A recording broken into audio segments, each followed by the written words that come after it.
করে ঘুরেছেন। আমার নবী পাক যখন এমন করে কোন শহরে বাজারে রাসূলুল্লাহ যেতেন কোন মানুষ কিভাবে কারবার ব্যবসা করছে দেখার জন্য, কেননা ইসলাম আমার নবী পাক হলেন ইসলামের আখেরি নবী, আখেরি মেসেঞ্জার। অনেকে ধারণা করে ইসলাম হলো ১৫০০ বছরের।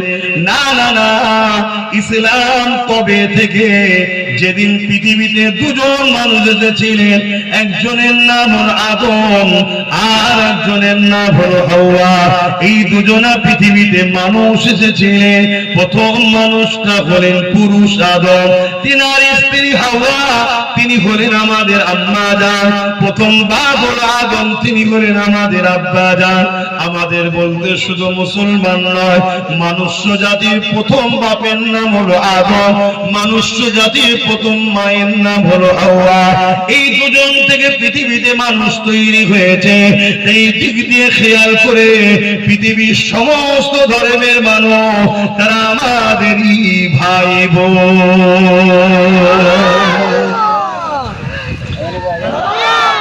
এই দিক দিয়ে খেয়াল করলে এসসি এসটি, হিন্দু, আদিবাসী, শিখ, পাঞ্জাবি, খ্রিস্টান সবাই আমাদের কি হয়? জোরে বলুন, ভাই বোন। ভাই বোন এই দিক দিয়ে খেয়াল করলে, কেন সবার প্রথম শুরু এই দুজন থেকে।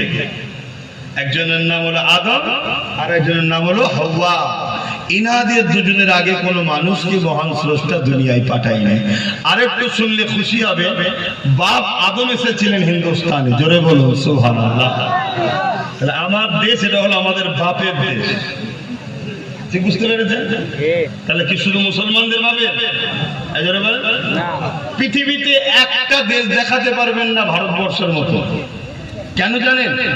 কেন এটা হলো সমস্ত মানুষের বাপের দেশ, তাই প্রত্যেকটা ধর্মের জোড়া এ দেশে আছে। কথা বুঝে আসছে?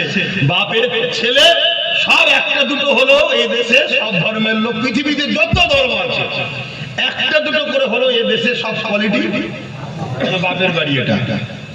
আর মায়ের কোথায় এসেছিলেন? মা জেদ্দা, যেটা জাজিরাতুল আরব, জেদ্দাতে হযরতে মা হাওয়া এসেছিলেন।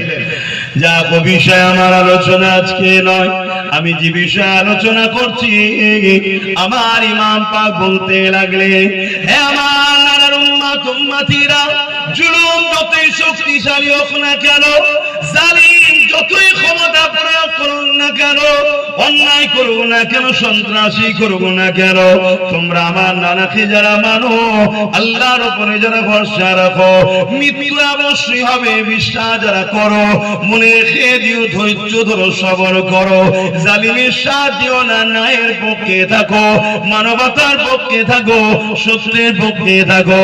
তোমরা যদি নাই সত্যের পক্ষে মজবুত হয়ে থাকতে পারো, জালিম যতই শক্তিশালী হোক না কেন, মহান আল্লাহ তোমাদেরকে দুটো পুরস্কার দেবে।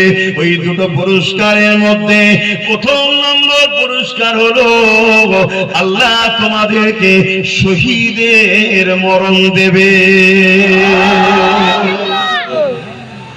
সব থেকে বড় দরজা কি? সব থেকে বড় মাকাম কি মৃত্যুর মধ্যে? শহীদের। তা শহীদের মরণ যদি আল্লাহ দিতে চাই, নেবে না? কথা বলছেন না কেন? সেই তো মরতে হবে রে বাবা। পৃথিবীতে যত বড় বড় মহামনীষী এসেছেন, ইন্তেকাল করেছে না করেনি? বড় বড় রাজা মহারাজারা মরেছে না মরেনি? আমার মুর্শিদ কেবলা মুজাদ্দিদুজ্জামান দাদা হুজুর ইন্তেকাল করেছে না করেনি? আমার পাঁচ দাদুজন এখানে এসে জলসা করেছে, ইন্তেকাল করেছে না করেনি? আমার চাচাজান হুজুররা অনেক ইন্তেকাল করছেন, আপনার পাড়ারও অনেক লোক ইন্তেকাল করছে, মারা যাচ্ছে না যায়নি? এটা তো কম্পালসারি সবার। সে আমেরিকার ডোনাল্ড ট্রাম্প হোক আর আমার দেশের প্রাইম মিনিস্টার হোক, মৃত্যুর সাথ একদিন সবাইকে চাকরি হবে। আর আব্বাস সিদ্দিকী হোক, মরতে হবে না? হবে না? এটা তো কম্পালসারি। কিন্তু যারা জুলুমের বিরুদ্ধে, অত্যাচারের বিরুদ্ধে, খুনিদের বিরুদ্ধে, সন্ত্রাসবাদের বিরুদ্ধে, মানবতার পক্ষে, ন্যায়ের পক্ষে, সত্যের পক্ষে মজবুত হয়ে দাঁড়াবে, ইমাম হোসাইন পাক বলছেন তাদের জন্য দুটো পুরস্কার।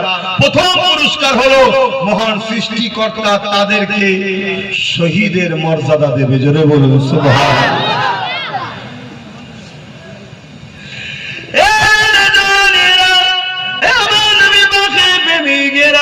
শহীদের মর্যাদাটা কতটা হয়, শহীদের দরজাটা কতটা হয়, শহীদের সম্মান কতটা হয় মনে রেখে দেবেন। শহীদের জান বেরোবার আগে মহান স্রষ্টা দেখে তার ঠিকানা জান্নাতটা দেখাতে লাগে।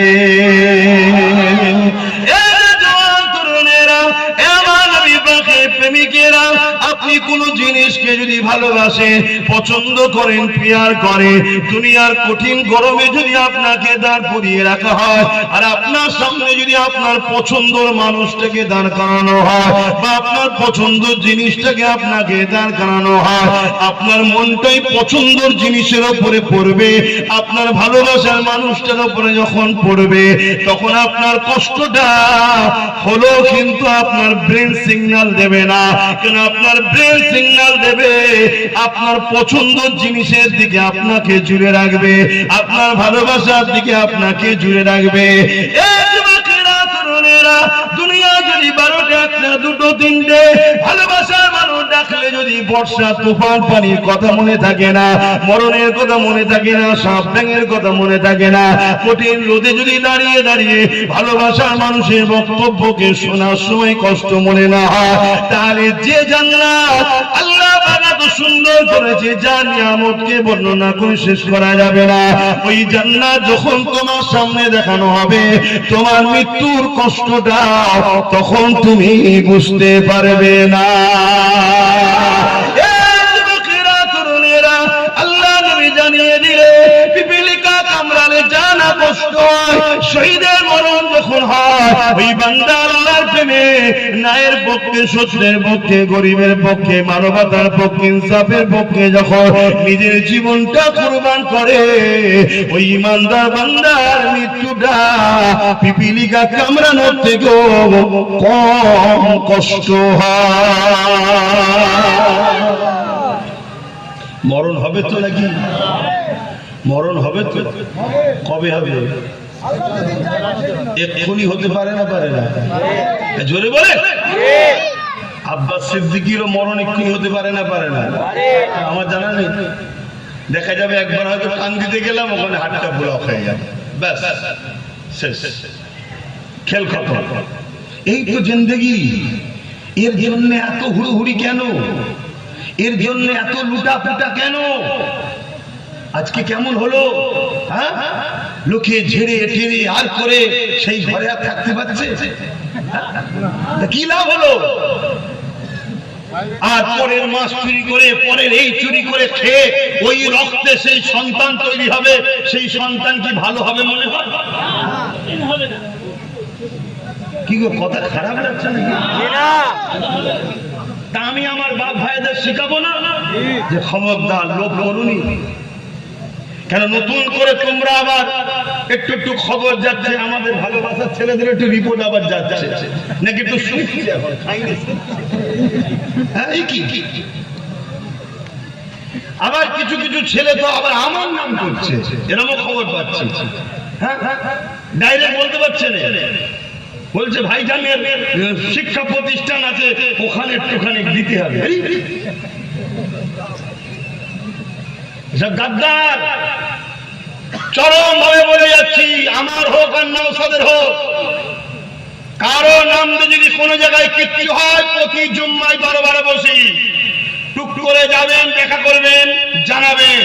আর এটা মনে করবেন না যদি কেউ আপনাকে বলে যে বড় ভাইজানকে জানালে তোর ব্যবস্থা করব, আমি আপনাকে বলছি জুলুম করা যেমন পাপ, জুলুমকে সাপোর্ট করাটা পাপ। কেউ 1 লাখ চাইলে তাকে দেওয়াটাও পাপ। ও আপনার থেকে 1 লাখ নেবে, কাল কারো থেকে 2 লাখ নেবে, আপনি পাপের বীজ রোপণ করে দিলেন, ওকে হারাম খাওয়ার রাস্তা আপনি করেছেন। শুনছেন তো নাকি? জুম্মার দিনে দরবারে থাকি আমি, ওপেন, আমার অত ব্যাপারে এনে আমি ওপেনও বসে থাকি, আপনারা তো জানেন, পীর ফকির মানুষ যেমন বসে থাকে, বসে যাবেন, তবে মুখে কথা বলা হবে না। কেন? হাজার হাজার লোক থাকে। আপনি লিখে আমার হাতে টুক দেবেন, আমি এই গাড়িতে যতক্ষণ বসে থাকি একটু ফ্রি থাকি, আমি পড়ে নেবো, ফোন নাম্বার দেবেন, আপনার সঙ্গে কথা বলে নেবো। কোন রকম গুঞ্জাইশ চলবে না। জুলুম অত্যাচারকে মেটাবার জন্য লড়াই। মানুষকে একটু বাঁচতে দাও। গরিবকে একটু হাসি খুশিতে থাকতে দাও, এতিমকে একটু অধিকার দাও, বিধবাকে একটু অধিকার দাও। আজ তুমি ক্ষমতাশালী, কালকে তুমি গরিব হতে পারো। যেমন গতকাল যে ক্ষমতাশালী ছিল, আজকে সে পতন হয়ে কেমন ধ্বংস হলো দেখলেন না? আল্লাহর লানতকে ভয় করো, আল্লাহকে ভয় করো, তোমার সৃষ্টিকর্তা কিন্তু সব দেখছে। তাই আমার নামে হোক, নওশাদের নামে হোক, কোন দোহাই দিয়ে হলো একবার একটু যে কনফার্ম করো। শুনছো তো নাকি? হ্যাঁ, কোনো ভাবে ছাড়া জায়গা নেই। তাতে প্রয়োজন হয় দল খুলেছি, দল বন্ধ করে দেবো, কিন্তু বদমাইশি করার কোনো জায়গা নেই। তিনি মনে করো যে কম্বল বাঁচতে বাঁচতে আপনার কম্বলই শেষ হয়ে যাবে, কোনো অসুবিধা নেই আপনার সিদ্দিকী। আমরা ফেরাউনকেও দেখেছি, নমরুদকেও দেখেছি। বাপ আদম থেকে নিয়ে আবু বকর সিদ্দিক, আবু বকর সিদ্দিক থেকে জুলফিকার সিদ্দিক, জুলফিকার সিদ্দিক থেকে আলী আব্বাস সিদ্দিক, আলী আব্বাস সিদ্দিকের বেটা আব্বাস সিদ্দিকী। আমার বাপ দাদুর নাম আদম আলাইহিস সালাম থেকে আমরা জানি। আপনি ছোট করছি না আপনাকে। আপনাকে যদি বলি আপনার দাদুর পরদাদুর নাম বলতে পারবেন না। আপনাকে যদি বলি আপনার নানার কোন নানার নানার নামটা বলতে পারবেন না।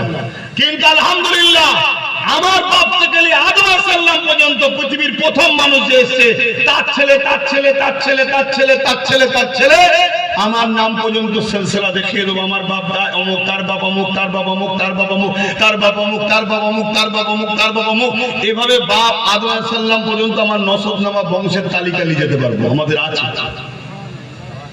ভাবতে পারছেন? হ্যাঁ, প্রয়োজন আছে। লোহা নাহলে লোহা কাটা যায় না। আগামী দিন যে জুলুম অত্যাচার গরিবদের উপর আসছে, এটাকে ডিফেন্স করার জন্য রাজ পাওয়ারের দরকার আছে।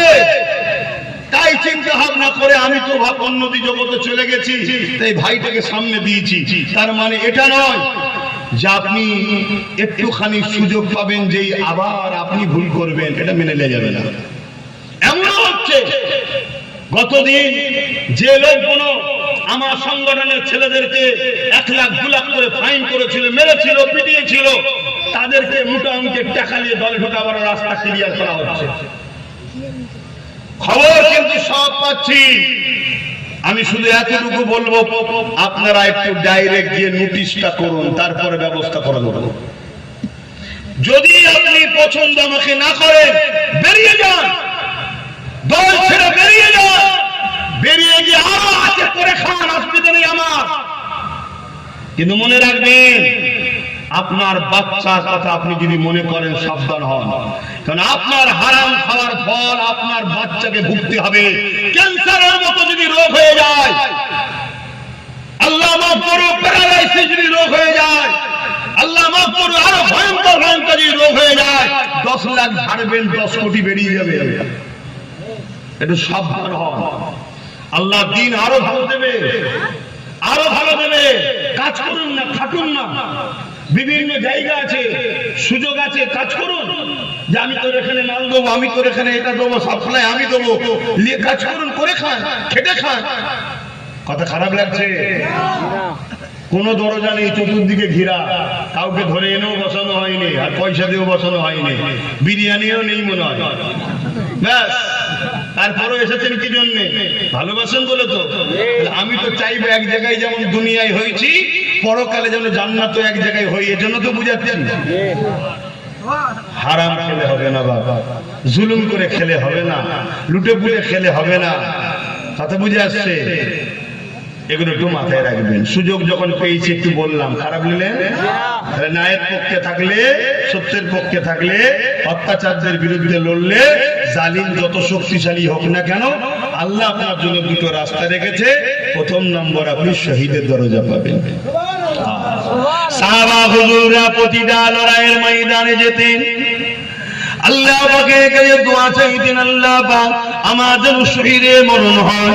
আল্লাহ আমি যেন ন্যায়ের পক্ষে, মানবতার পক্ষে, আপনার দেখানো রাস্তায় লড়তে লড়তে, জালিম অত্যাচারী স্বৈরাচারীর বিরুদ্ধে লড়তে লড়তে আমার যেন মরণটা হয়ে যায়।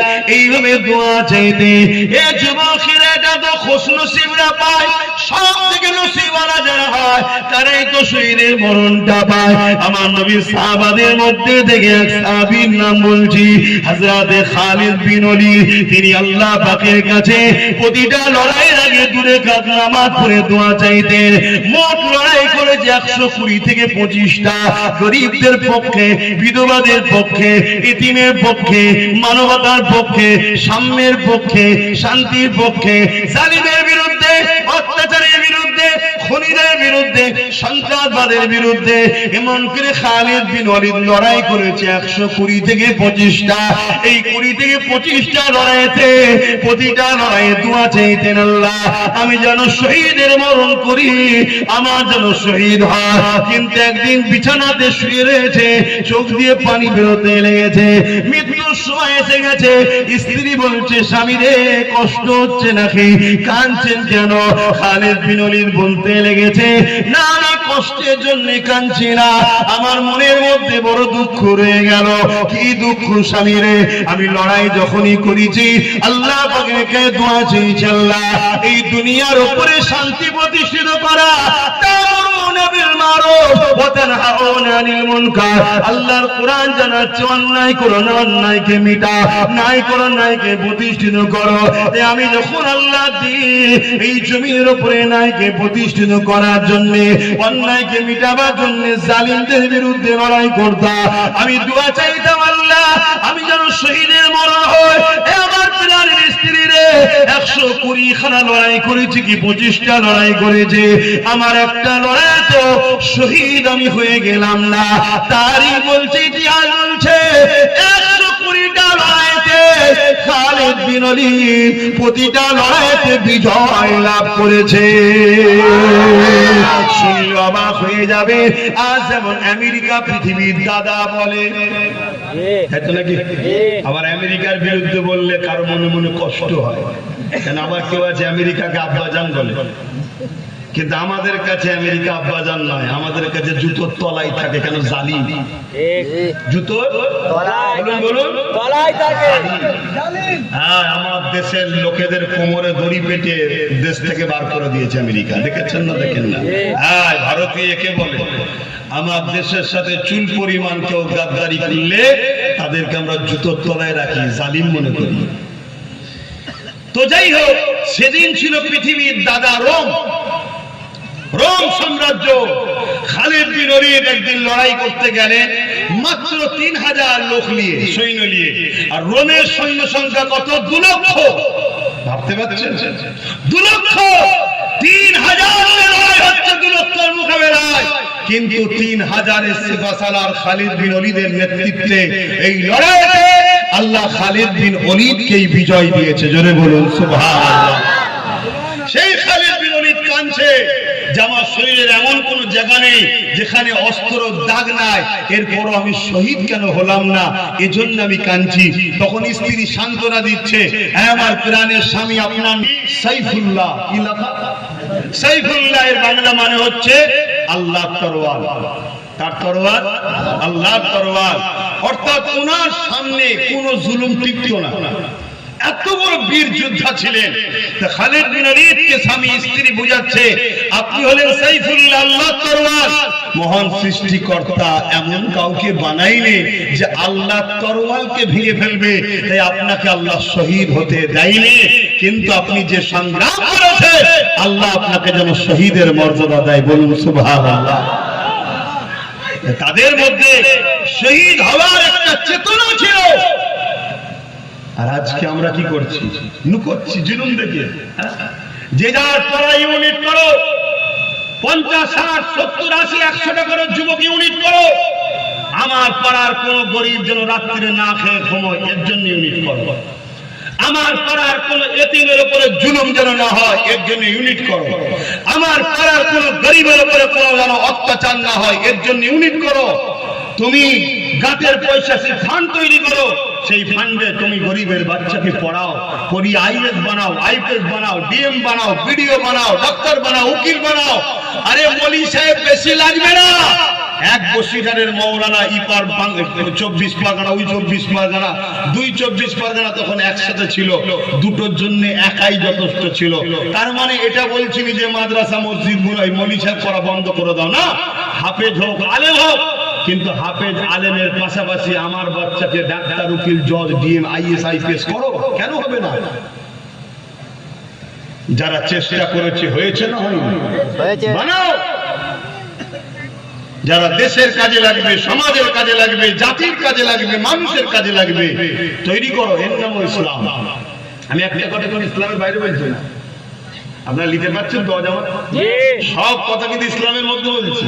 এখন আপনাদের খুবরিতে যেতে পারে, হুজুর এসেছে এইসব কথা বলছে কেন?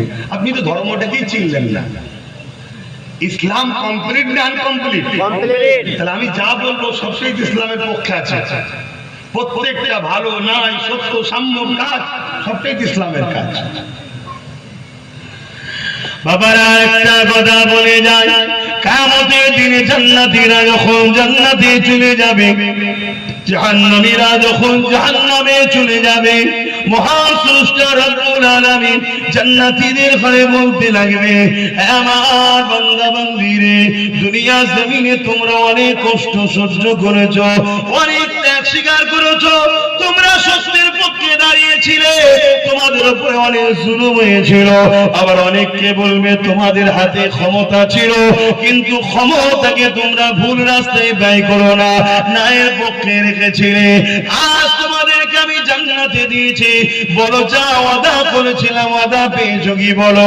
জান্নাতীরা বলতে লাগবে, আল্লাহ আপনার জান্নাত যা ওয়াদা করেছেন তার থেকে অনেক সুন্দর। আল্লাহ আমরা বুঝতে পারি না এত সুন্দর জান্নাত। আল্লাহ পাক তখন বলবে, জান্নাতীরা তোমরা কি দুনিয়াতে আর যেতে চাও? ওই সময় তারা বলতে লাগবে, ও রব্বি আল্লাহ পাক, না না, আমরা দুনিয়াতে আর যেতে চাই না। কেন? এই দুনিয়া আপনার জান্নাতের কাছে দুনিয়ার কোনো তুলনা হয় রে। জান্নাত এত সুন্দর, জান্নাতে এত শান্তি, জান্নাত এত নিরাপত্তা। এই জন্য সবাই বলবে, আল্লাহ আমরা জান্নাতে যেতে চাই না। কিন্তু একদল যুবক দাঁড়িয়ে গিয়ে বলবে, আল্লাহ আমরা আপনার দুনিয়াতে যেতে চাই, আমরা আপনার দুনিয়াতে যেতে চাই, জান্নাত থেকে দুনিয়াতে যেতে চাই। আল্লাহ পাক সময় বলবে, বান্দারে কেন কি এমন মজা দুনিয়াতে পেয়েছো যেটা আমার জান্নাতে নাই? কোন শান্তি কোন মজা তোমাকে দুনিয়ায় নিয়ে যেতে বলছে? ওই সময় সেই বান্দারা বলতে লাগবে, ও রব্বি আল্লাহ পাক, অবশ্যই আপনার জান্নাতের কোনো তুলনা হয় না, জান্নাত এত ভালো এত শান্তি, তাহলে কেন দুনিয়াতে যেতে চাও? ওই সময় তারা বলতে লাগবে, আল্লাহ দুনিয়াতে এমন একটা মজা পেয়েছিলাম, ওই মজাটা আপনার জান্নাতে নাই। ওই মজাটা টাকার জন্য বারবার দুনিয়াতে যেতে চায়, যেতে চায়, যেতে চায়। বান্দারে কি মজা? ওই সময় তারা বলতে লাগবে, আল্লাহ দুনিয়ার জমিনে আপনি বলেছেন বান্দারে ন্যায়ের পক্ষে থাকো, সত্যের পক্ষে থাকো, মানবতার পক্ষে থাকো, গরিবের পক্ষে থাকো, খোদার পক্ষে থাকো, মানবতার পক্ষে থাকো, মুসলিমের পক্ষে থাকো, জালিমদের বিরুদ্ধে থাকো, সন্ত্রাসের বিরুদ্ধে থাকো, অসহায় মানুষের সাথে বদমাইশদের বিরুদ্ধে থাকো। এই যে আপনি সত্যের পক্ষে ন্যায়ের পক্ষে থাকার কথা বলেছে, মিথ্যা ও জুলুমের বিরুদ্ধে লড়তে বলেছে। আল্লাহ এই লড়াই যখন আমরা জুলুমের বিরুদ্ধে করতাম, ওই জালিমরা যখন ক্ষমতার জোরে আমাদেরকে যখন শহীদ করে দিত, হত্যা করে দিত, আল্লাহ ওই সময় যখন আমাদের জানটা বেরিয়ে যেত, এত অন্তরে তৃপ্তি পেতাম যে জানটা যে আল্লাহ দিয়েছে, সেই আল্লাহ খুশির জন্য জানটা বেরিয়ে গেল। আরো জোরে বলুন সুবহান।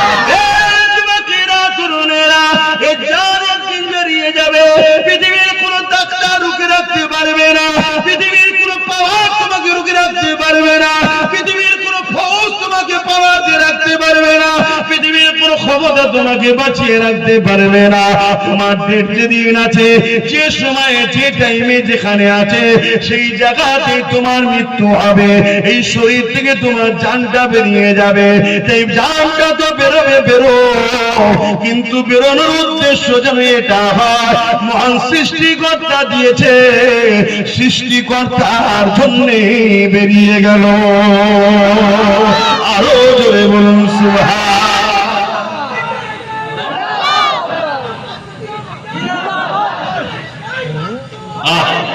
ওটা আবার এখানে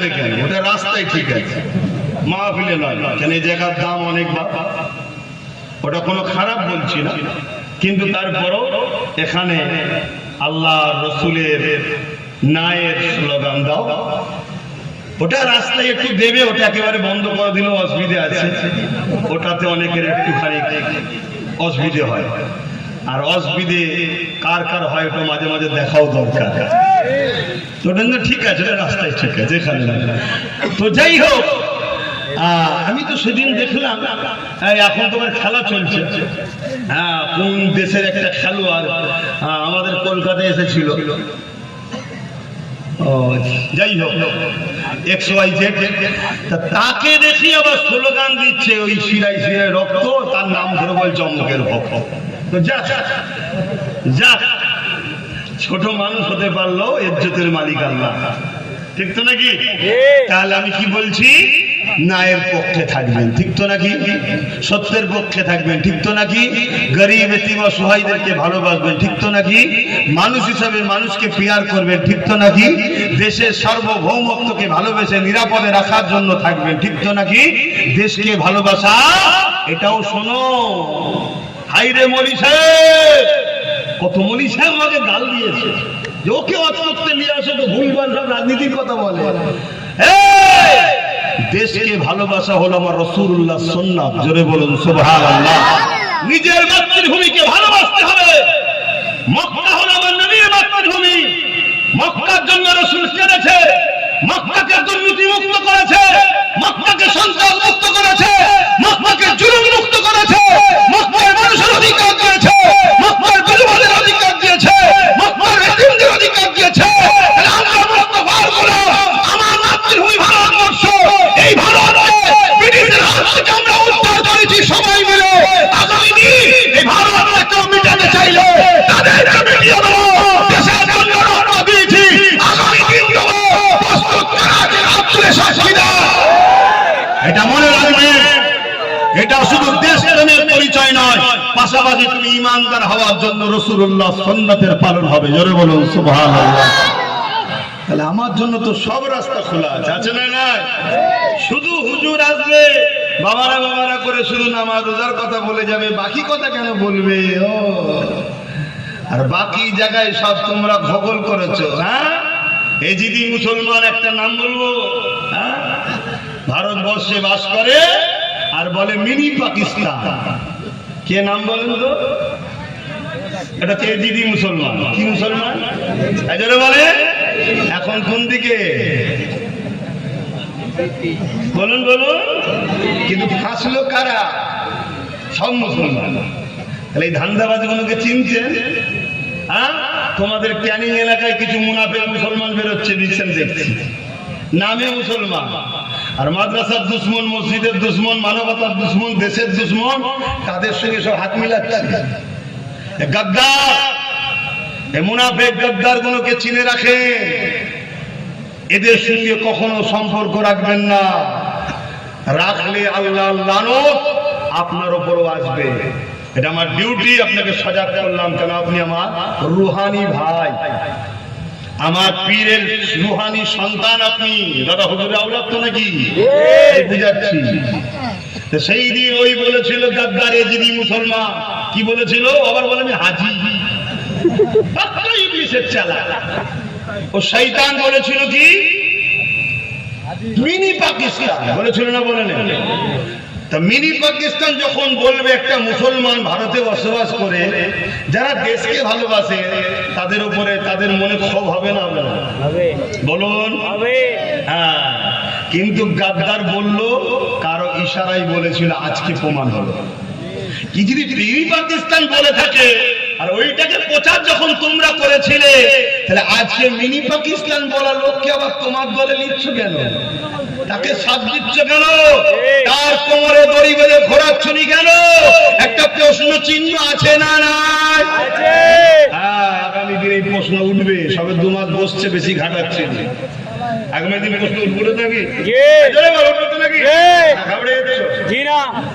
এজিদি মুসলমান হলে ঘাবড়াবে, হোসাইনি মুসলমান ঘাবড়াবে না। হোসাইনি মুসলমান যেমন জুলুম করে না, জুলুম দেখে চুপ থাকবে না। হোসাইন মুসলমান যেমন অত্যাচার করে না, অত্যাচারীকে দেখে চুপ থাকবে না। অতএব যে বলেছিল সেদিন মিনি পাকিস্তান, তার কোমরের দড়ি আমরা দেখতে চাই না, চাই না, বলে বলুন চাই না, চাই না। তুমি তার কোমরের দড়ি না দিয়ে আগে বগল কল নিয়ে ঘুরবে, বড় পথ নেবে, তাহলে আজকে আমরা বলতে বাধ্য হব তুমি এর মধ্যে মিনি পাকিস্তান বলিয়েছিলে যাতে বিশেষ একটা সম্প্রদায় মুসলমানের উপরে খেপে যায়। ঠিক তো নাকি? কোথায় কিছু নাই, মৌলী সাহেবদের মেসেজে এসেছে, এসে বলছে যারা মুসলমান হয়ে জন্ম নেয়নি তারা হতভাগা। আল্লাহর সৃষ্টি কখনো হতভাগা হয়? বলেন, আল্লাহর সৃষ্টি হতভাগা হয়? আল্লাহ তো প্রত্যেকটা মানুষকে সৃষ্টি করে পাঠিয়েছে পৃথিবীর শ্রেষ্ঠ মখলুক করে। আপনি বলতে পারবেন একটা হিন্দুর বাচ্চা সৃষ্টি পৃথিবীর শ্রেষ্ঠ মখলুক নয়? বলতে পারবেন আপনি? ও যখন জন্ম হয়েছে, হিন্দুর ঘরে হোক, সাঁওতালের ঘরে হোক, বাগদির ঘরে হোক, মহান স্রষ্টা ওকে শ্রেষ্ঠ মখলুক করেছে। চাঁদের থেকেও দামি, সূর্যের থেকেও দামি, পাহাড়ের থেকেও দামি মহান সৃষ্টিকর্তাকে শ্রেষ্ঠ মখলুক করে পাঠিয়েছে। বড় হওয়ার পরে তুমি মুসলমানের ঘরে এসছো, তুমিও শ্রেষ্ঠ মখলুক হয়ে এসেছো। কিন্তু বড় হওয়ার পরে তুমি মুসলমান ঘরে এসেছো বলে আর বড় হয়ে চুরি করবে, ডাকাতি করবে, খুন করবে, লুটবে, বিধবাকে মারবে, এতিমকে মারবে। শুনছেন তো নাকি? তাহলে তুমি কি শ্রেষ্ঠ মখলুক আর আছো? তাহলে আল্লাহ বলছে আমি সবাইকে শ্রেষ্ঠ মখলুক করে পাঠিয়েছি। শ্রেষ্ঠ মখলুকের আখলাক কখনো জালিম হয় না, অত্যাচার হয় না, খুনি হয় না, লুটে নেয় না। যখনই তুমি মানুষ চুরি করবে, লুটবে, খুন করবে, অত্যাচার করবে, কোরআন বলছে উলাইকা কাল আনআম, তুমি তখন চতুষ্পদ জন্তুর ন্যায় হয়ে গেলে। কোরআন আরেকটু বলছে বাল হুম আদাল, চতুষ্পদ জন্তুর থেকেও নিকৃষ্ট হয়ে গেল। তাই আমি কাউকে একটা জাহান্নামের লকাব দিয়েছিলাম, জানেন তো নাকি? কত ফতোয়া, এসব কেন বলবে, এসব কথা পেয়েছে, এসব বলার কি দরকার? কই আমি তো আপনাকে বলিনি, আমি আপনাকে বলেছি, কাউকে বলেছি? তোকে বললাম কেন? কেন ওর হাতে হাজারো খুন হয়েছে, ওর হাতে হাজারো গরিবের ঘর ভাঙা হয়েছে, ওর ইশারাতে কত মায়ের কোল খালি হয়েছে, ওর ইশারাতে কত বের বের হয়েছে, ওর ইশারাতে কত লোকে আত্মহত্যা করেছে, ওর ইশারাতে কি না জুলুম হয়েছে। তাহলে আল্লাহ বলছে হাত ছাড়ো, তোমাকে মানুষের সেবার জন্য পাঠিয়েছি, কাউকে লুটার জন্য পাঠাইনি। পা দ্বারা ন্যায়ের পথে চলার জন্য পাঠিয়েছি, এই পা দ্বারা কাউকে ক্ষতি করার জন্য পাঠাইনি। কিন্তু আজকে তোমার হাত দেখতে মানুষের মতো, পা দেখতে মানুষের মতো, কিন্তু কাজটা হিংস্র পশুর থেকেও খারাপ। কখনো কখনো আমরা ওই ন্যাশনাল জিওগ্রাফি নাকি একটা আছে, দেখবেন বাঘ হরিণের বাচ্চাকে শিকার করতে গিয়েও ময়াতে আবার ছেড়ে দিচ্ছে। কিন্তু মানুষের মধ্যে কিছু মানুষ আছে হিংস্র বাঘের থেকেও খারাপ, তার পায়ের হাড়ও ছাড়ে না, তাদের কতকে করুক থেকে ছাড়ে না, তাকে খুন করে দেয় পর্যন্ত। এরকম এদেরকে কোরআনের ভাষায় বলা হয় উলাইকা কাল আনআম, চতুষ্পদ জন্তুর ন্যায়, বাল হুম আদাল, তার থেকেও খারাপ। আর আমি তো বলেছি কুকুর, কোরআন বলছে শুকরের থেকেও খারাপ। তুমি তাকে মানুষ দেখছো, তো আমি কি করব? আমার সৃষ্টিকর্তা বলছে সে মানুষ শুকরের থেকেও খারাপ। কেন? সে জালিম, সে অত্যাচারী, সে খুনি। মনে রেখে দিও, পৃথিবীর একটা কোন নবীকে দেখাতে পারবেন 1 লক্ষ মতান্তর 2,24,000 নবী রাসূল এসেছে, কোন দিনের জন্য কোন জালিমের সাথ দিয়েছে? যত ইমাম এসেছে, যত মুহাদ্দিস, যত ফুকাহা, যত আলেমে দ্বীন, একটা দেখাতে পারবে না যে কেউ জালিমের সাথ দিয়েছে। কেন? জালিমের সাথে শয়তান থাকে, আল্লাহ নয়। জালিমের সাথে কে থাকে? আল্লাহ থাকে না। ধরো তুমি একদিন বাজারে গেছো, একটা মুসলিম আর অমুসলিমের লড়াই হচ্ছে, শুনছো? মুসলিম আর অমুসলিমে, কেন এখন এইসব বিভাজন চলছে তো নাকি, লড়াই হচ্ছে। আর তুমি ভাবলে মুসলমান আর অমুসলিম যখন লড়াই হচ্ছে, আমিও তো মুসলমান, আমার মুসলমানের সাথ দেওয়া দরকার। কিন্তু তোমার কাছে খবর আছে মুসলমানটা অমুসলিমের উপরে জুলুম করছে, অমুসলিমের দোষ নেই কিন্তু জুলুম করছে, শুনছো? তুমি যদি ওই জায়গায় মুসলমানটা সাথ দাও, মনে রাখবে তুমি শয়তানকে পাশে পাবে, আল্লাহকে পাশে পাবে না। এর নাম ইসলাম। তুমি মানো না মানো তোমার ব্যাপার, কথা বুঝা যাচ্ছে? আমার আল্লাহ হুকুম দিয়েছে, এখানে আজকে নিয়ে এসেছে, এতগুলো লোককে জড়ো করিয়েছে আমার আল্লাহ, আমাকে মাইক দিয়েছে, দিয়ে নবিয়ানা মেম্বারে সম্মানের সাথে তকবীর দিয়ে এখানে বসিয়েছে। সবকিছু পিছনে কার কুদরতি হাত আছে? আল্লাহ। কোনো মানুষের টাকায় হয়নি, কারো তেল মেরে কাজ হয়নি, সব আল্লাহর পক্ষ থেকে হচ্ছে। কথা বুঝা যাচ্ছে? কাউকে চালানা পয়সা কখন আব্বাস সিদ্দিকী দেয় না, ওজন সবার থেকে নিয়ে বসে আছে। সত্য কথা, সবাই আমাকে দেয়, বুঝে বুঝে দেয়, ঠিক না মানে?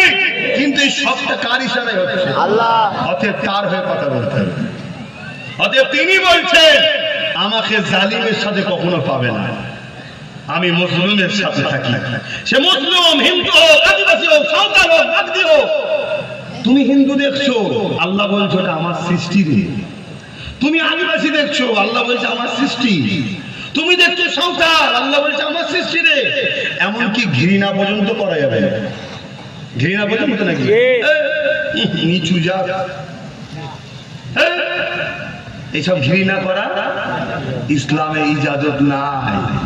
তারপরও ইসলামের উপর তাহলে এত আঘাত কেন? আঘাত এই জন্য তো, বিভাজন যদি না করা যায় তাহলে রাজা আর প্রজা হবে কি করে? মালিক হব আমি, মালিক বাদশাহ বসে থাকবো, আমার কাছে এসে বলবে জাহাপানা জাহাপানা। শুনছেন না? গরিব যদি না হয়, বিভাজন যদি না হয়, উঁচু জাত নিচু জাত যদি না হয়, তাহলে এইসব হবে কি করে? সব যদি এক হয়ে যায় তাহলে কে কে কাকে মানবে?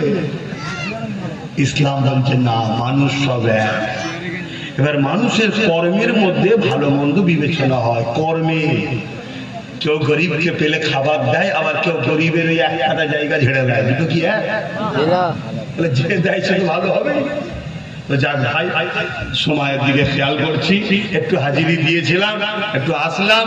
বহুদিন পর আপনারা পেলেন, 15 বছর নাকি পেয়েছে। তা আল্লাহ তারে এখন তো রাস্তা ক্লিয়ার হয়ে গেছে নাকি? তবে কিন্তু পুরো ক্লিয়ার হয়নি, একটা গাঁট এখনো রয়েছে, ঠিক না? তবে নতুন এসেছে, আমরা চাইব নাই প্রতিষ্ঠিত করব, সংবিধান প্রতিষ্ঠিত করব, ব্যাস আর কিছু চাই না। আমি বলবো না যে আমাদের জয়গান গাও, আমাদের কাছে মাথা টুপি দিয়ে ইফতার গেল, ওটা আমরা বলবো না। আমরা ও শখ আমরা করি নাকি? এই শখ করেই তো মরেছ। ঘুমটা দেখে খুব ভালো লাগছিল, হ্যাঁ? তাহলে আমাদের দোষটা কম নাকি? কেউ যখন দেখছে ঘুমটাতেই ভোট পেয়ে যায়, টাকা দেবো কেন, চাকরি দেবো কেন, স্কুল দেবো কেন, ঘুমটা দেবে। আর যখন তুমি বললে ভাই তোর ঘুমটার দরকার নেই, আমার বাড়িতে অনেক ঘুমটাওয়ালা রয়েছে, তুই আমাকে সংবিধান দে, আমার অধিকারটা দে, তাহলে দেখবেন আর ঘুমটা দেবে না। যে এসেছে তার কাছেও আমাদের মেসেজ এটা, সংবিধান প্রতিষ্ঠিত করুন। মানুষ মানুষের মতো করে তাহলে চলবে, দেশ দেশের মতো চলবে, আইন আইনের মতো চলবে। সংবিধান প্রতিষ্ঠিত করুন, তাহলে কোনো সমস্যা থাকবে না। আর সংবিধান যদি প্রতিষ্ঠিত না হয় তাহলে একটাই মেসেজ দেবো, 2 মাস হয়নি যারা গেছে, যা আন্ডা থ্রাফি হচ্ছে, আন্ডা বোঝেন তো, ডিম ডিম ডিম, যা ডিম থ্রাফি চলছে বলার মতো নয়। তবে আগামী দিন কিন্তু ডিম আর পাওয়া যাবে না, তখন অন্য থ্রাফি চলবে। কি থ্রাফি বোঝেন? অন্য থ্রাফি চলবে। তাই বলবো, এসেছেন ভালো কথা, সংবিধান প্রতিষ্ঠিত করুন। হাওয়া চলছে, মেঘলা হচ্ছে, আসেন, সময়টাও সংক্ষেপ। ইয়া নবী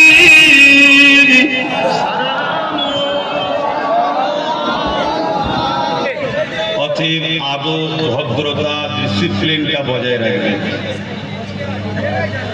জানি অনেক দিন ইন্তজারের পর আপনারা সব এলাকায় আমাকে আনতে পারছেন, এতে একটা আপনাদের আনন্দ উচ্ছ্বাস হওয়াটা স্বাভাবিক। কিন্তু এটা ভুলে গেলে চলবে না, যেটা আমাদের ধর্মীয় মাহফিল। তাই যেসব ভাইয়েরা দাঁড়িয়ে আছেন তাদেরকে বলবো মাহফিলে বসতে। বসাটা হলো প্রকৃত আদব। আপনি ভালোবাসেন বলবেন, আর আপনি না বসে দাঁড়িয়ে থাকবেন, এটা কিন্তু প্রকৃত আদব নয়। জানি কাদা পানি হয়ে আছে, আমিও আসার সময় দেখলাম যে রাস্তা মাটি থলথলে হয়ে আছে, চারিদিকেও পানি হয়েছে। আল্লাহর হুকুম এই জায়গাটা এখনো, আজকের দিনে জায়গা এখনো ধরন আছে।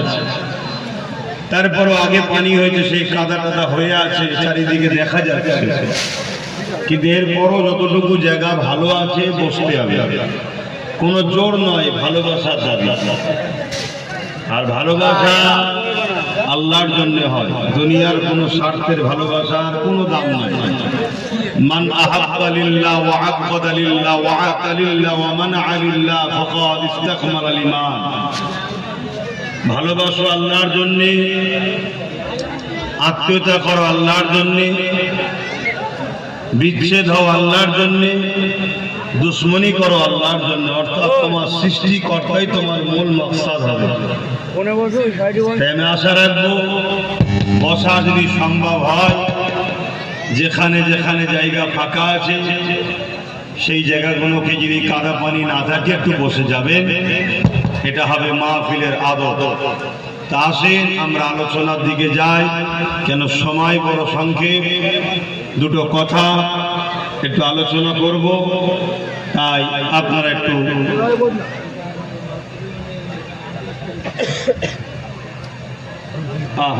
বসুন।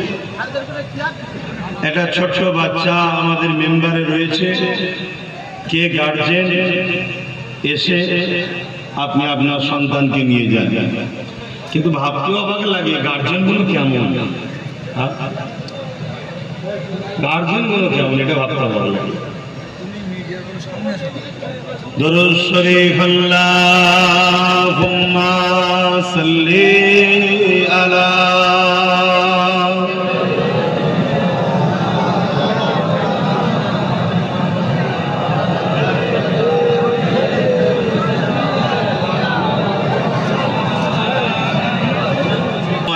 যদি আপনারা বিছখানে ডিস্টার্ব করেন তাহলে আলোচনা করবো কি। আর মুহররমের মাস চলছে, আপনাদের সকলকে নতুন মাসে নতুন বছরের মোবারকবাদ জানাই। আরবিতে যেমন জানুয়ারি মাস, এই মুহররম মাস আরবিতে প্রথম বছরের প্রথম, ইংলিশে জানুয়ারি হলো বছরের প্রথম, আর বাংলায় হলো বৈশাখ বছরের প্রথম। এটা হলো আরবির বছরের প্রথম মাস মুহররম। এই মাসের অনেক ইতিহাস আছে, আপনারা সবাই জানেন কম বেশি। এই মাসে বহু নবী আলাইহিস সালামের স্মৃতি জড়িয়ে আছে। এই মাসেতে ফেরাউনের অত্যাচার জুলুম থেকে নবী মুসা আলাইহিস সালাম এবং তার কওমকে আল্লাহ নীল নদের রাস্তা করে পাড়ি দিবে এবং নমরুদ ফেরাউনকে এবং তার বাহিনীকে নীল নদে আল্লাহ ডুবিয়ে মেরেছিলেন, জালিম শাসক ফেরাউনকে। এই মাসে হযরত ইব্রাহিম আলাইহিস সালামকে, কি হলো তোমার, রাখো না মোবাইল, বসো না, শোনো না, হালত তো দেখে ময়া লাগছে তোমাদের, মোবাইলগুলো রেখে শোনো। হ্যাঁ মোবাইল ব্যস্ত সব। এই মাসে সৈয়দনা হযরত ইব্রাহিম আলাইহিস সালাম জালিম অত্যাচারী শাসক নমরুদ তিনাকে আগুনে ফেলে দিয়েছিলেন।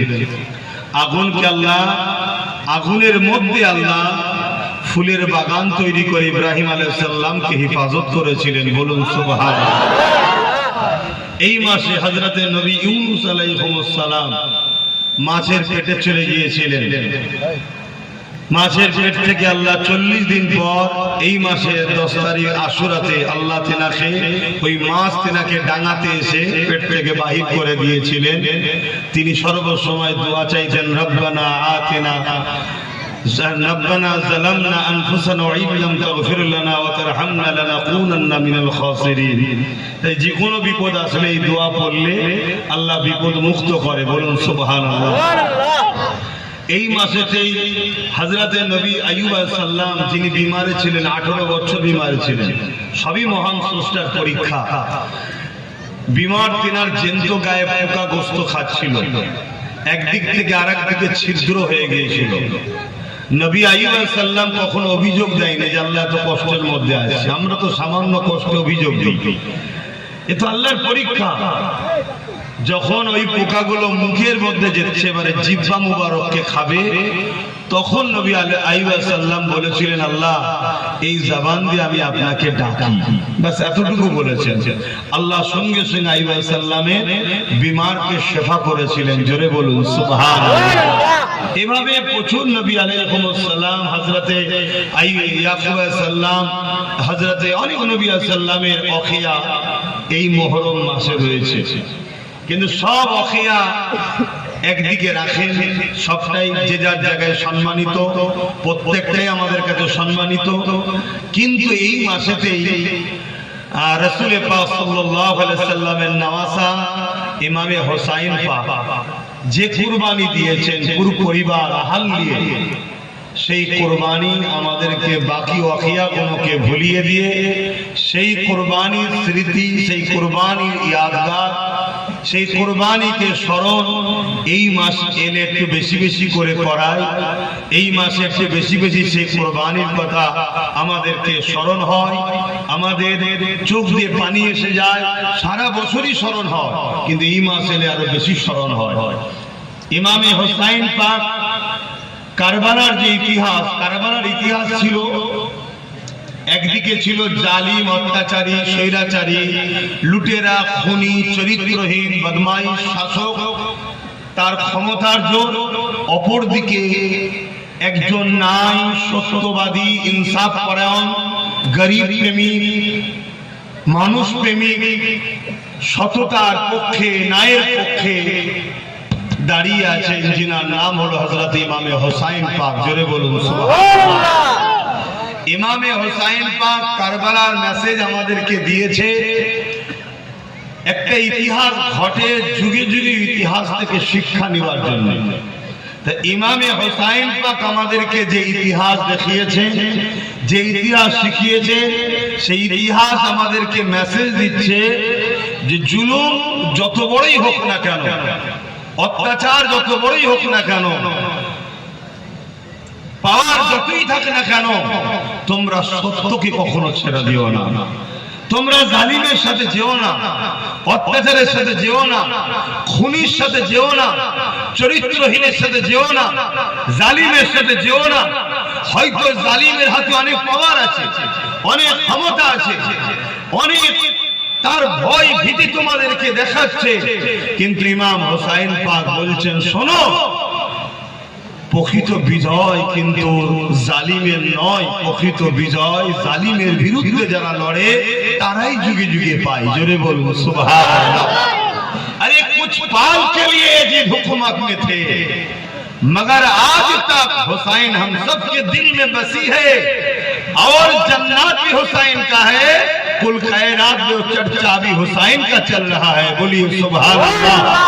এজিদের জন্য কিছু সময় হয়তো একটু রাজত্বের ক্ষমতা পেয়েছিল, কিন্তু সে ছিল অত্যাচারী, সে ছিল জালিম, সে ছিল চরিত্রহীন, সে প্রজাদেরকে জুলুম করত, সে তার দরবারেতে নারীদের নাচ করত, গরিবদেরকে লুটত, খুন করত, অত্যাচার করত, ইনসাফ করত না। এই যে অত্যাচার, জুলুম, বেইনসাফি করত এজিদ, সেই এজিদের বিরুদ্ধে ইমামে হোসাইন পাক দাঁড়িয়ে আমাদেরকে শিক্ষা এটাই দিয়েছে, এ আমার নানার উম্মতেরা, যুগে যুগে এজিদ আসবে, যুগে যুগে, জোরে বলুন, এজিদ আসবে। মনে রেখে দিও, এজিদ যতই শক্তিশালী হোক তার পক্ষে তোমরা যেও না, কেন বরবাদি অন্যায়, বরবাদি ধ্বংস মিথ্যাতে, বরবাদি ধ্বংস জুলুমে, বরবাদি ধ্বংস অত্যাচারে। মনে রেখে দিও, ন্যায়ের পক্ষে থাকা, সত্যের পক্ষে থাকা, মানবতার পক্ষে থাকা, মনুষ্যত্বের পক্ষে থাকা হয়তো একটু কষ্ট, কিন্তু মনে রেখে দিও প্রকৃত কামিয়াবি ন্যায়, সত্য, মানবতার মধ্যেই আছে। জোরে বলুন সুবহানাল্লাহ। তাই আমরাও দেখছি আজকেরও কত এজিদ আসছে, দিন গড়াতে না গড়াতে এজিদ চলে যাচ্ছে, আবার নতুন করে আর এক এজিদ আসছে, দিন গড়াতে না গড়াতে আরো এজিদ চলে যাবে। কিন্তু সত্য জিন্দা যুগে যুগে ছিল, ইনসাফ জিন্দা যুগে যুগে ছিল, মানবতা জিন্দা যুগে যুগে ছিল। ইতিহাস কখনো জালিমদের পক্ষে গুণ গায় না, ইতিহাস সর্বসময় অসহায় গরিব মানবতা প্রেমী মুসলিম সত্যবাদীদের গুণ গাই, জোরে বলুন সুবহানাল্লাহ। আমাদেরকেও যদি আমরা মুসলমান, এখানে আরেকটা কথা বলি, মুসলমান দুই ধরনের হয়, এটা আপনারা জানেন কি জানি না। মুসলমান দুই ধরনের, খুব মন দিয়ে শুনবেন, এখানে এ কথাটা আপনাদের জানা দরকার। এবং আজকের দিনও সরকারি ডিপার্টমেন্ট আইবি যারা রয়েছেন তিনাদেরও এই বিষয়টা জানা দরকার। মুসলমান দুই ধরনের হয়। কারবালায় মুসলমান দুই ধরনের ছিল, একটা শান্তিপ্রিয়, ন্যায়ের পক্ষে, মানবতার পক্ষে, গরিবের পক্ষে, এতিমের পক্ষে, বিধবার পক্ষে, মুসলিমের পক্ষে, সততার পক্ষে, সংখ্যাটা কম ছিল, যিনি হলেন ইমাম হোসাইন পাক, জোরে বলুন সুবহানাল্লাহ। আরেকটা মুসলমান ছিল, তারাও মুসলমান, কারবালায় লড়াই কোনো অমুসলিমের সাথে নয়, কিন্তু তারা ছিল এজিদি মুসলমান। কারা ছিল? আজকেও মুসলমান দুই ধরনের আছে, যারা ন্যায়ের পক্ষে, সত্যের পক্ষে, মানবতার পক্ষে, সাম্যের পক্ষে, শান্তির পক্ষে, মনুষ্যত্বের পক্ষে, হিন্দু, আদিবাসী, দলিত, সাঁওতাল, বাগদি যেই হোক, প্রত্যেকটা গরিবকে ভালোবাসে, প্রত্যেকটা মানুষের পাশে দাঁড়ায়, ভালোবাসে। এরা হলো হোসাইনি মুসলমান, জোরে বলুন সুবহানাল্লাহ। আর আজকের যে মুসলমান দাঁড়িয়ে আছে, নামাজ পড়ে, রোজা রাখে, বড় হাজি, বড় মাওলানা, বড় মুফতি, পীর দাবি করতে পারে, কিন্তু জালিমের পক্ষে যদি দাঁড়ায়, সন্ত্রাসের পক্ষে যদি দাঁড়ায়, জঙ্গিবাদের পক্ষে যদি দাঁড়ায়, আতঙ্কবাদের পক্ষে যদি দাঁড়ায়, দেশের বিরোধীদের যদি পক্ষে দাঁড়ায়, জুলুমের পক্ষে যদি দাঁড়ায়, গরিবদের বিরুদ্ধে যদি দাঁড়ায়, মনে রেখে যে এরা আজকের এজিদ, মনে রাখবে আজকে এজিদ। তার একটা ছোট্ট নমুনা বলে যাচ্ছি। গতদিন একদল মুসলিম নামধারী নিজের দলের জন্য জুলুম করেছে না করেন? ইসলামের জন্য করেছে না নিজের রাজনৈতিক দলের জন্য? নিজের কোন নেতা নেত্রীকে খুশি করার জন্য, কিন্তু নামটা ছিল মুসলমান, তাই তো নাকি? এগুলো হলো এজিদি মুসলমান, এরা হোসাইনি নয়। হোসাইনি মুসলমান মার খাওয়া পছন্দ করে, কিন্তু জুলুমের সঙ্গে এক পাল থাকাকে পছন্দ করে না। বড় মাওলানা সাজলে শুধু জান্নাতি হওয়া যায় না, বা বড় মুফতি, বড় মাওলানা, বড় ইমাম, বড় হযরত, বড় পীর, বড় আল্লামা, এসব শুনতে ভালো লাগে।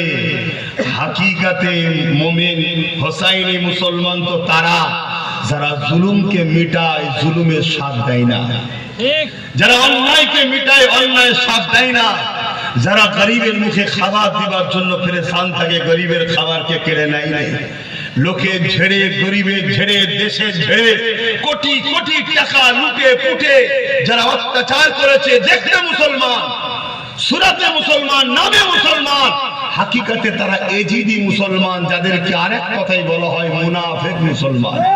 এদের ঠিকানা কোথায়? শুধু জাহান্নাম বললে না, এদের ঠিকানা প্রকাশ্য ইসলামের দুশমনদের থেকেও কঠিন জায়গা, সব থেকে কঠিনতম নিকৃষ্ট জাহান্নামে। তাহলে আপনারা কি এজিদের দলের না হোসাইনের দলে? হাত তুলে বলুন হোসাইনের দলে। আলহামদুলিল্লাহ। তাহলে হাত তুললে তো হয় না, হাত তুলে আমি খুশি হয়ে গেলাম, আমার চোখ খুশি হলো, আমার কান খুশি হলো। ফাইসাল্লা তো আমার হাতে নাই, ফাইসাল্লা কে করে? আল্লাহ। সরকার কে বানায়? খেলে কে? সব কিছু সৃষ্টিকর্তার কুদরতি হাতে। লাহু মুলকুস সামাওয়াতি ওয়াল আরদ, জমিন আসমানের মালিক বাদশাহী মহান স্রষ্টা রব্বুল আলামিনের হাতে। জোরে বলুন সুবহানাল্লাহ। যিনি বাদশাহী দান করে, পরীক্ষার জন্য গরিব বানায়, পরীক্ষার জন্য ধনী বানায়, পরীক্ষার জন্য।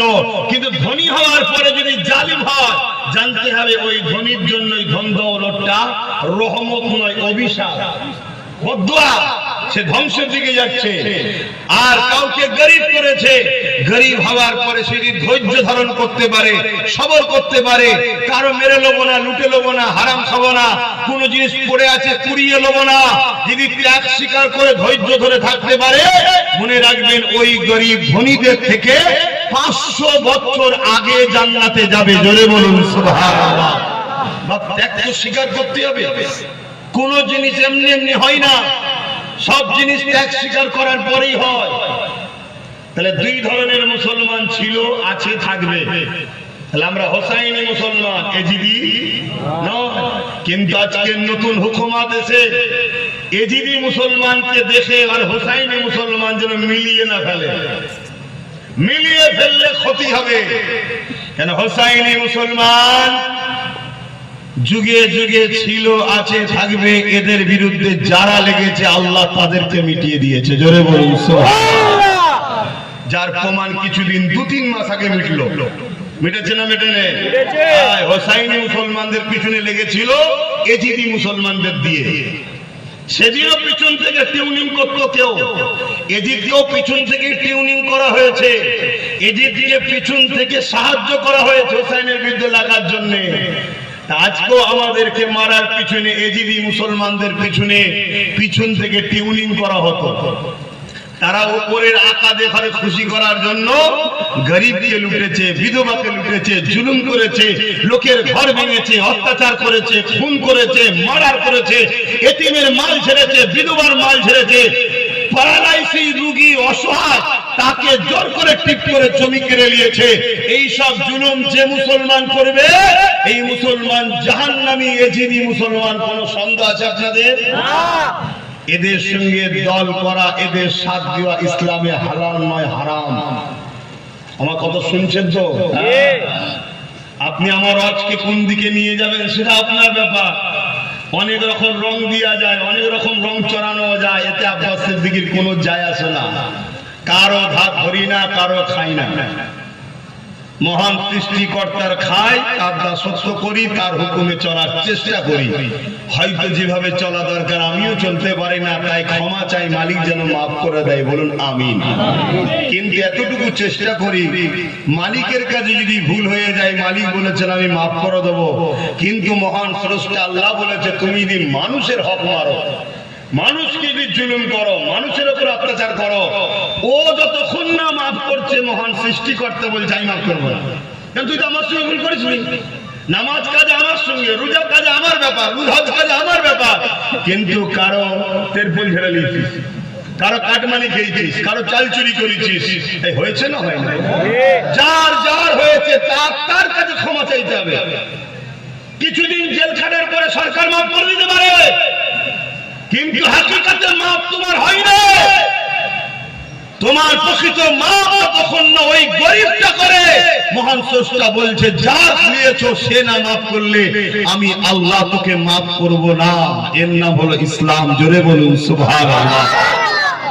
আল্লাহকে ভয় করো, ন্যায়ের পক্ষে থাকো, সত্যের পক্ষে থাকো, গরিবের পক্ষে থাকো, এতিমের পক্ষে থাকো, বিধবার পক্ষে থাকো, মুসলিমের পক্ষে থাকো, অসহায় যে কোনো ধর্মের মানুষ হোক, মানুষ হিন্দু, আদিবাসী, দলিত, সাঁওতাল, বাগদি যদি মনে করো আমি মুসলমান, ও তো হিন্দু, ওর জায়গা মেনে নিলে মনে হয় কোনো অসুবিধা নেই। আরে আরো বেশি ফেঁসে যাবে, আরো বেশি ফেঁসে যাবে যদি তুমি আমার কথা শোনো। যদি বলো কেন, কিয়ামতের দিনে তাদের কাতার তোমার কাতার তো একসাথে হচ্ছে না।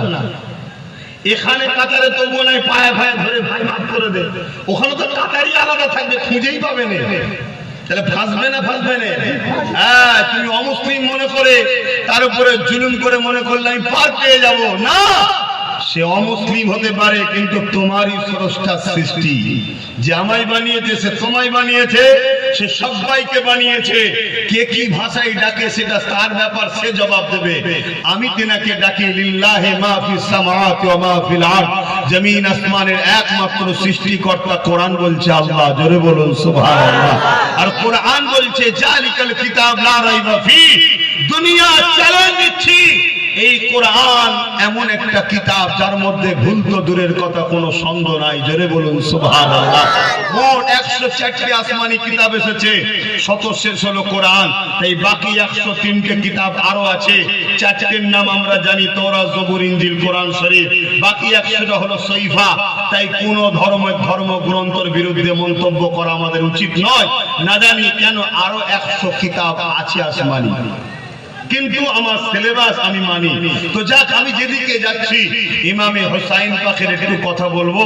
হুজুর আমার যে কুরবানি দিয়েছে, নানার উম্মতদের শিখিয়েছে, একদিকে এজিদ রয়েছে, একদিকে হোসাইন রয়েছে। দেখো, এজিদের দিকে সৈন্য রয়েছে, এজিদের দিকে পাওয়ার রয়েছে, এজিদের হাতে ক্ষমতা রয়েছে।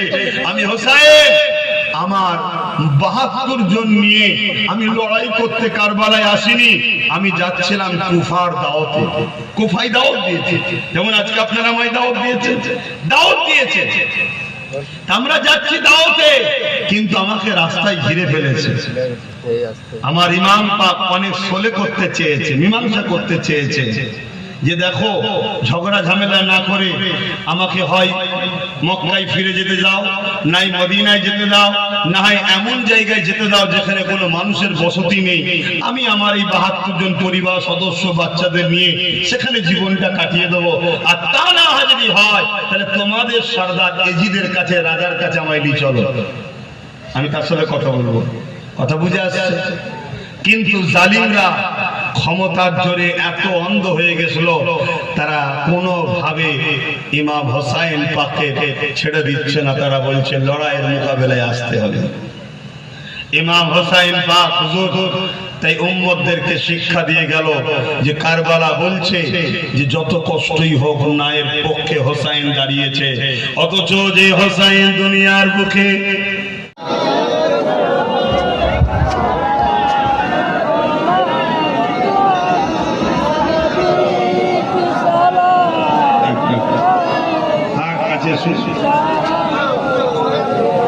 শোনেন আমার ভাইরা, দোয়া দরকার আছে তো নাকি? কারণ ইদানিং দেখছি সালাম দিলে আবার কিছু ভাই আমার একটু সাইড হয়ে যাচ্ছে। তোমরা কি দোয়া টোয়া চাওয়ার বিরুদ্ধে নাকি গো? আবার অন্য কোনো ফেরকা তৈরি করে ফেললে নাকি? আমরা তো শুধু ভাগ হয়ে শেষ হয়ে গেলাম। তাহলে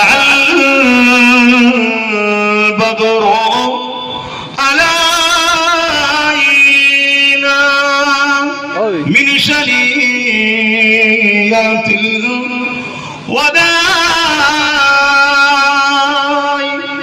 وجب الشكر علينا ما بدا لله هداي يا نبي سلام يا رسول سلام يا حبيب سلام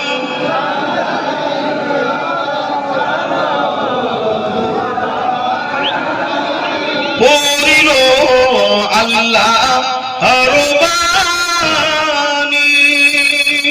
পহালো দুঃখে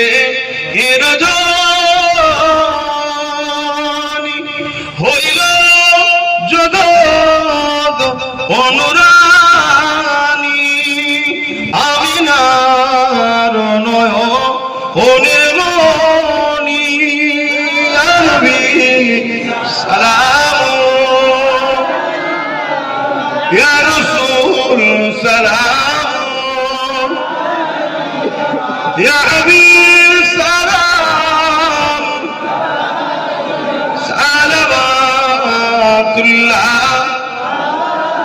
সকলে বসুন। বালাগাল গুলাবি কামালিহি কাসাবাত দুজা বিজামালিহি।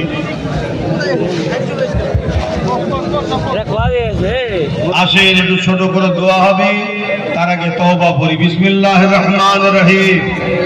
আল্লাহ তাআলা আমি জানা ওয়াজানা, ইচ্ছা ওয়া ইচ্ছা সকল গুনাহ হইতে তওবা করিতেছি। আস্তাগফিরুল্লাহ রাব্বি মিন কুল্লি যামবি ওয়া আতুবু ইলাইহি। আশহাদু আল্লা ইলাহা ইল্লাল্লাহ ওয়াহদাহু লা শারীকা লাহু ওয়া আশহাদু আন্না মুহাম্মাদান আবদুহু ওয়া রাসূলুহু। লা ইলাহা ইল্লাল্লাহ মুহাম্মাদুর রাসূলুল্লাহ সাল্লাল্লাহু আলাইহি ওয়াসাল্লাম। পাঁচ ওয়াক্ত নামাজ পড়বেন, এক মাস রোজা রাখবেন, মালদাররা যাকাত দেবেন, হজ করবেন, বড়দের সম্মান ছোটদের স্নেহ করবেন, মা বাপকে ভালোবাসবেন, দেশটাকে ভালোবাসবেন। দেশটা ধ্বংসের দিকে যাচ্ছে, একটু খেয়াল করুন, দেশের দিকে খেয়াল রাখেন। তো ভাইরা আমার, হুব্বুল ওয়াতান, দেশকে ভালোবাসা, এটাও আমার মাদ্রাসা, আমার দিন আমার শিখিয়েছে। তো যাই হোক, এসেছিলাম, গুটি কত কথা বললাম, কেউ মনে কষ্ট পেলেন। প্রতি জুম্মার দিন দরবারে থাকি, কারো কোনো অভিযোগ থাকলে লিখে নিয়ে যাবেন, অবশ্যই ফোন নাম্বার দেবেন। শেষ কথা বলছি, আগামী দিন জুলুমের বিরুদ্ধে, অত্যাচারের বিরুদ্ধে, গরিব দুঃখী অসহায়দের পক্ষে আমরা যারা ঐক্যবদ্ধ হতে চাই, সংগঠিত হতে চাই, প্রত্যেকে নাম ফোন নাম্বার লিখে দরবার শরীফে দেবেন। আপনি আমার সাথে যদি থাকেন, অবশ্যই আপনার সুখে দুঃখে আমি থাকবো। আপনি যে আমার সাথে আছেন এটা প্রথম জানা দরকার, কেন আমার যতগুলো লোক গালিগালাজ করেছে, দুশ্মনী করেছে, সবাই মুসলমানই করেছে।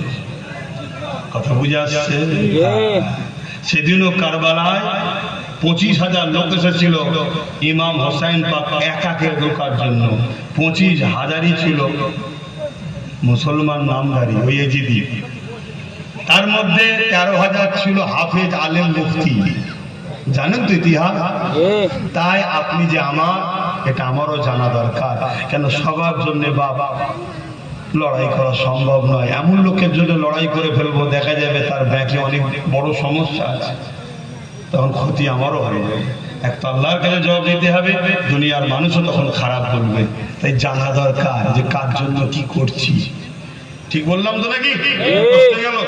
যদি কষ্ট হয়ে যায় তাহলে আমারও তো প্রশ্ন থাকবে। আপনি যদি আমার কথা না শোনেন তাহলে আমারও তো কষ্ট হলো। আপনার কষ্ট আপনার কাছে থাক, আমার কষ্ট আমার কাছে থাক। তো যাই হোক, আসেন সংক্ষেপে একটু মহান স্রষ্টার কাছে আমরা ভিক্ষার হাত পাতবো। আল্লাহুম্মা আমিন। হে আল্লাহ, যা কিছু বলালেন এই মুহররমের চাঁদে, আল্লাহ আমি কবুল করে নেন। বলা কর্ম যদি কিছু ভুল ভ্রান্তি আপনি মাফ করে দিন। আল্লাহ রহমত করে মেহেরবানি করে নিজ গুণে যদি কিছু সওয়াব দেন, আমার নূর নবীর দরবারে সওয়াবখানা পৌঁছে দিন। হুজুর আব্বা জান, আম্মা জান, পরিবার, সাহাবা, সাহাবিয়া, চার পিরানি পীর, চার ইমাম হুজুর পাকের সওয়াব পৌঁছে দিন। আমাদের প্রত্যেকের পীর ও মুর্শিদ মুজাদ্দুল জামান দাদা হুজুর পাকের সওয়াব পৌঁছে দিন। দাদা হুজুরের 5 কলিজার টুকরা খলিফা হুজুরদের বীরের সওয়াব পৌঁছে দিন। সুলতানে হিন্দ আতায়ে রাসূল মুঈনুদ্দিন আজমির সওয়াবখানা পৌঁছে দিন। আমরা যারা হাত তুলেছি, আমাদের প্রত্যেকের বাপ কুল, মা কুল, দাদু কুল, দাদি কুল, নানা কুল, নানি কুল, শ্বশুর শাশুড়ি, মাইমুন কুল যারা চলে গেছে জান্নাতি করে দিন আল্লাহ। যারা বেঁচে আছে নেক হায়াত দারাজ করুন আল্লাহ। तमाम বিশ্বের বুকে আপনি শান্তি দান করুন আল্লাহ। तमाम পৃথিবীতে ইনসাফ, ইনসানিয়ত প্রতিষ্ঠিত করে দিন আল্লাহ। জুলুমকে আপনি খতম করে দিন আল্লাহ। অত্যাচারকে খতম করে দিন আল্লাহ। স্বৈরাচারী জালিম হুকুমাতদেরকে শেষ করে দিন আল্লাহ। আয় আল্লাহ, প্রতিটা মানুষকে বাঁচার শান্তিতে ব্যবস্থা করে দিন আল্লাহ। খাস করে আমার মহান মাতৃভূমি ভারতবর্ষে আপনি শান্তি দেন। আমার দেশের সার্বভৌমত্বকে আপনি নিরাপদে রাখেন।